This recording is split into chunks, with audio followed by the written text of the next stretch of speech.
Tamim Iqbal cricket থেকে বিদায় নেওয়ার রহস্যটা আসলে কি ছিল? নতুন করে এবার সামাজিক যোগাযোগ মাধ্যমে জোর গুঞ্জন শোনা যাচ্ছে তামিম ইকবাল নাকি বাংলাদেশ ক্রিকেট বোর্ডের সভাপতি হতে যাচ্ছেন।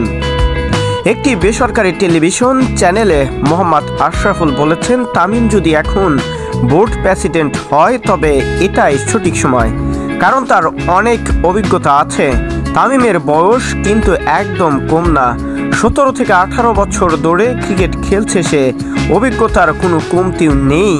50 থেকে 60 বছর বয়স হলেই যে বোর্ড ভালো সামলাতে পারবে ব্যাপারটাও এমন না। তবে তামিমের এখন সঠিক সময় বাংলাদেশ ক্রিকেটের হাল ধরার।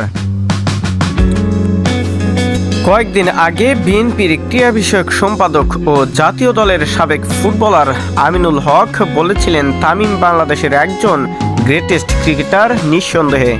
আমরা চাই বাংলাদেশে যারা লিজেন্ডারি ক্রিকেটার আছে, যারা বাংলাদেশের মানুষের কাছে আইডল, সেই মানুষগুলো ক্রিকেট বোর্ডে আসুক, এটা ক্রিকেটের জন্য ভালো হবে।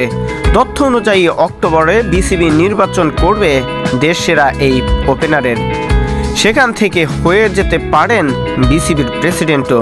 বাংলাদেশ ক্রিকেট বোর্ডে যদি তামিম ইকবাল প্রেসিডেন্ট হয়ে যান তাহলে নিঃসন্দেহে বলা যায় পূর্বের সকল রেকর্ডকে ছাড়িয়ে বাংলাদেশের ক্রিকেটকে এক অনন্য পর্যায়ে নিয়ে যাবেন, সেটাই এটা আশাবাদী বাংলার ক্রিকেট সমর্থকরা।